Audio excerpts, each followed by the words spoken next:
Sr. Deputado Diogo Moura, do CDS.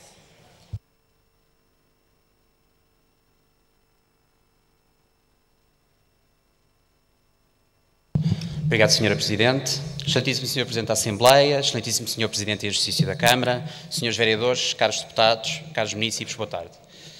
Muitas considerações foram feitas sobre o planeamento da cidade e a forma como este tem sido levado a cabo, e, porém, continua a violar sistematicamente o atual PDM, redesenhando Lisboa com planos de pormenor e de urbanização, e já vamos em 42 neste momento.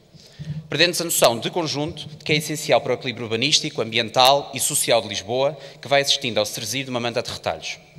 Neste momento, debatemos com um problema crucial: um PDM em vigor moribundo e uma revisão de PDM ainda por aprovar, em simultâneo com a apresentação dos todos já referenciados 42 planos de pormenor e urbanização. Como referiu e bem o nosso colega deputado João Serra, os planos passaram a ser a regra e o PDM a exceção. Por muito boa vontade e sentido de defesa do interesse público que tenhamos nesta Assembleia, é quase uma missão impossível analisar tanta proposta, que cai em catadupa neste órgão, agora a par com a revisão do PDM. Por esse facto, não posso deixar de ressalvar e enaltecer o trabalho exaustivo de análise profunda, criteriosa e de construção de massa crítica desenvolvido pelas comissões do PDM e do urbanismo, que têm dedicado muitas horas, não só de reuniões, mas de pesquisa e trabalho individual de cada deputado, no aprofundamento e preparação da análise destes planos. Do CDS, aqui deixamos o nosso reconhecimento. Mas falando sobre o plano de urbanização em apreço, o CDS não pode deixar de ser algumas observações que consideramos pertinentes. Em primeiro lugar, a alteração substancial no plano, e que na versão anterior se baseava estrategicamente na construção do arquivo e biblioteca municipal. Sobre a biblioteca, defende o Executivo a preferência pela existência de uma rede de bibliotecas pela cidade. Sobre este ponto, entendemos que esta é uma opção política e, portanto, não iremos comentar. No que respeita ao arquivo, Sr. Vice-Presidente, não entendemos nem o seu desaparecimento deste plano, nem a falta de resposta da Câmara em relação à possibilidade de, no futuro, vir a existir um arquivo central, tão essencial para Lisboa e, em particular, para a eficiência dos serviços camarários. Seja no Val de Santo António, seja noutro local, o Executivo não dá explicações, mesmo após a Comissão Permanente de Planeamento Estratégico e PDM lhe ter endereçado uma pergunta muito objetiva sobre esta matéria. Depois, Sr. Vereador, e não menos importante, o CDS-PP tem as maiores reservas quanto ao plano de execução e financiamento proposto, uma vez que está previsto um elevadíssimo número de equipamentos. Um estádio de futebol para o operário com 5.000 lugares sentados, um pavilhão gimnodesportivo com 500, sede de 2 coletividades, de federações, centro de saúde Penha de França, jardim de infância, expansão de uma escola, lar de idosos, edifício de uma junta de freguesia e uma unidade de cuidados continuados, por aí adiante. Sobre estes equipamentos, sendo considerado fundamental o protagonismo da iniciativa pública na sua concretização, o que face à atual crise do país, em particular da profunda crise nas finanças públicas, suscita-nos as maiores dúvidas quanto à efetiva capacidade de assegurar o financiamento destes investimentos. Quanto aos valores de estacionamento público, são, de acordo com a proposta, compatíveis com a proposta de revisão do PDM de Lisboa, que, por um lado, ainda não se encontra em vigor, e, por outro, o CDS tem vindo a discordar da redução dos índices de estacionamento público para a cidade. Por outro lado, Sr. Vice-Presidente, ficou por explicar quais os impactos, a nível da mobilidade, que a saída do túnel da Circular das Colinas traz a esta zona da cidade, em particular na ligação com a zona ribeirinha pela Avenida Infante Dom Henrique, tendo em conta, também, a sua enorme sensibilidade ambiental. No que respeita à nova construção e demolições, são identificadas as habitações, sem interesse histórico e urbanístico a demolir, mas não se vislumbra qualquer informação sobre construção a custos controlados e que era uma prioridade deste Executivo e que não tem vindo a ser refletida nos planos apresentados. O Sr. Vice-Presidente afirmou há pouco que os terrenos são municipais e a Câmara Municipal é que decide. A esta altura ainda não se sabe o que se pretende para esta área, em termos de oferta habitacional? Os senhores já apresentaram em Câmara a Estratégia Municipal Habitacional e mesmo assim ainda não sabem? É uma pergunta que eu lhe deixo. Por fim, Sr. Vice-Presidente Manuel Salgado, a questão da sensibilidade ambiental, de construção e planeamento de ocupação de vales, que não vemos esclarecida, nem na proposta em apreço, nem nas suas explicações. Atende-se ainda ao facto de que a solução rodoviária anunciada gera volumes de ruído elevados e que excedem os limites impostos pelo Regulamento Geral de Ruído. O CDS tem acompanhado o processo de revisão do PDM e constatamos também que, nas primeiras plantas de qualificação do espaço urbano, era identificado um geomonumento com área de proteção exatamente na zona do Val de Santo António, mais propriamente no terreno adjacente à localização atual das bombas de abastecimento de combustível. Entretanto, e na versão final do PDM aprovada em sessão de Câmara, deparamos com o desaparecimento do geomonumento na carta e de todas as plantas de condicionantes.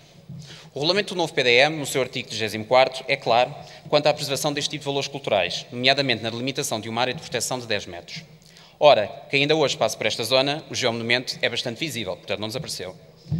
Tendo em conta que tanto o plano de urbanização como o novo PDM, ainda não aprovado, são omissos, gostaríamos que o Sr. Vice-Presidente nos explicasse qual a razão do geomonumento não se encontrar previsto em nenhum dos documentos e, por sua vez, não existirem condicionantes que garantam a sua preservação, pelo que se poderá concluir que o município pretende a sua desclassificação. O CDS-PP considera ainda que esta zona da cidade, com uma superfície de cerca de 48 hectares e localizada numa zona central de Lisboa, entre a Penha de França, o Alto São João e o Rio Tejo, necessita de um plano de ordenamento do território que permita a sua regeneração e desenvolvimento.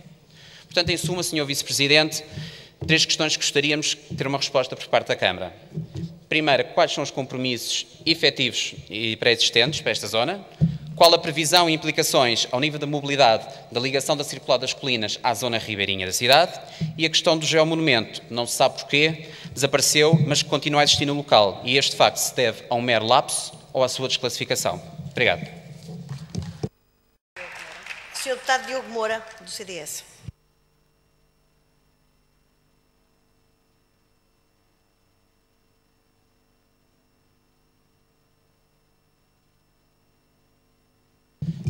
Obrigado, Sra. Presidente. Boa tarde a todos, mais uma vez. Tratamos hoje da votação de um plano de pormenor para uma zona ribeirinha de extrema importância para Lisboa. Uma zona que há anos idos se identificava como industrial e que tem vindo, ao longo dos tempos, a perder essa característica tão importante e tão marcante. Falamos também de uma área que, a ver do CDS, merece uma intervenção cuidada, seja pela opção urbanística, seja pela sua sensibilidade ambiental ou pelo sistema de vistas da cidade. A contínua opção do Executivo de construção nova em detrimento da reabilitação é, para o CDS, um atentado à cidade e esta zona histórica, tão marcada pela traça pombalina, como é o caso adjacente do Largo de São Paulo. Assistimos também a uma descaracterização desta zona da cidade com construção moderna e alta, muito pouco índice de reabilitação e que, tratando-se da zona ribeirinha, deveria ter o maior cuidado no seu planeamento para não padecermos de uma vista semelhante a outras cidades como Hong Kong ou Benidorm. Aliás, esta opção do Executivo contraria o conceito de Lisboa, cidade de bairros, tão ressalvada e anunciada na Carta Estratégica. A proposta de regulamento deste plano pormenor assenta, mais uma vez, e como tantos outros, como modelo jurídico e urbanístico, na sua totalidade, no projeto de revisão do PDM, ainda não aprovado por esta Assembleia. O CDS não está de acordo com a opção da maioria PS de planear a retalho, antecipando um instrumento que ainda não está em vigor, ultrapassando e desprezando o PDM que efetivamente existe. De acordo com os pareceres dos serviços da Câmara, deveriam ter sido apresentadas simulações tridimensionais que permitissem perceber os eventuais impactos da massa construída para se poder estar confortavelmente suportado relativamente à preservação e valorização do sistema de vistas e do perfil urbano da cidade, nomeadamente do Mirador de Santa Catarina, o que não sucedeu. Também é referido nos pareceres que, ao nível das áreas de cedência para equipamentos e espaços verdes, o plano apresenta carências. Tal como está, julgamos dificilmente se pode aceitar a discrepância entre a área de construção prevista e a área destinada a equipamentos. A construção de cabos prevista neste plano, designadamente 5 pisos em subsolo, numa zona de aterro e de grande risco de inundações, é excessiva e arriscada, não tendo sido suficientemente medidos os seus impactos sobre o sistema hidrológico, revelando que a proposta é negligente face aos riscos a que a área está sujeita. No que respeita ao edifício da EDP, já aqui falado, foi solicitado em reunião de Câmara um estudo hidrogeológico a esta entidade, a realizar pelo NEC, e que até à data se desconhece o seu relatório final, pelo que não compreendemos como é que podemos estar a discutir e votar este plano sem ter conhecimento das suas conclusões. Por fim, uma última questão que o CDS considera essencial e que é transversal a todos os planos de pormenor e que pessoalmente a mim me choca. A Câmara Municipal de Lisboa, sob proposta dos vereadores independentes Helena Roseta e Fernando Nunes da Silva, que não estão presentes, aprovaram, em 5 de junho de 2011, a proposta 617/2010, que liberou que todos os planos de pormenor contenham os seguintes documentos e premissas, entre outros que vou enumerar. Sempre que não seja possível incluir na área de intervenção do plano algum ou alguns desses equipamentos ou espaços verdes, deverá a proposta de plano incluir um documento justificativo que apresente soluções alternativas, discriminadas, para cada um dos equipamentos ou espaços verdes em falta.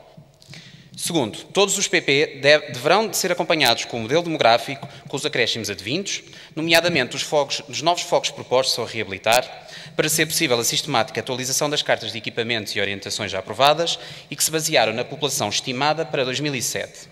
Terceiro, todos os planos deverão explicitar os contributos para a operacionalização da Estratégia Energética Ambiental aprovada pela Câmara em 2008, portanto, no anterior mandato. Por fim, todos os planos de pormenor deverão conter, relativamente à área destinada ao uso habitacional, a percentagem de fogos a incluir na Bolsa de Habitação a uso acessível, quer para venda, quer para arrendamento. Sr. Vice-Presidente, pergunto então onde estão todos estes documentos, quer neste plano, quer nos já apresentados, quer nos que se encontram agendados para discussão nesta Assembleia. Desde janeiro, que a Câmara já aprovou 9 planos. Boa Vista Nascente, Universidade Católica, Alvalade 21, José Malhoa, Palma de Baixo, Quinta do Marquês e dos Alfinetes, Pedreira do Alvite, Parque Maier, Parque Hospitalar Oriental, todos eles violando a referida deliberação. E então volto a perguntar, Sr. Vice-Presidente, onde está o documento justificativo que apresente soluções alternativas para cada um dos equipamentos e espaços verdes em falta neste plano? Onde está o modelo demográfico com os acréscimos advindos, número de fogos propostos ou a reabilitar? Onde estão os contributos para a Estratégia Energética Ambiental aprovada pela Câmara em 2008? E, por fim, onde se encontra a informação sobre a percentagem de fogos a incluir na Bolsa de Habitação uso acessível, quer na venda, quer no arrendamento? Parecem-me dados extremamente importantes para fazer cidade e definir o futuro, mas também constatamos que desde a aprovação desta deliberação, a mesma não tem sido respeitada e eu volto a perguntar, Sr. Vice-Presidente, o porquê? Não são as deliberações camarárias para respeitar e fazer cumprir pela própria Câmara e pelos vereadores que as aprovam? E já agora, pergunto também aos Srs. vereadores Helena Rosete e Fernandes da Silva que não estão cá, porque esqueceram tão depressa as vossas próprias opções. É que nos planos mencionados os senhores votaram a favor. Neste momento, parece-me que há 2 caminhos. Os senhores alteram este plano e os próximos que aqui virão e os colocam de acordo com a deliberação 617/2010 que os senhores aprovaram, os independentes e o PS, ou então mais vale revogá-la. Muito obrigado. Obrigada, Sr. Deputado. Sr. Deputado Diogo Moura.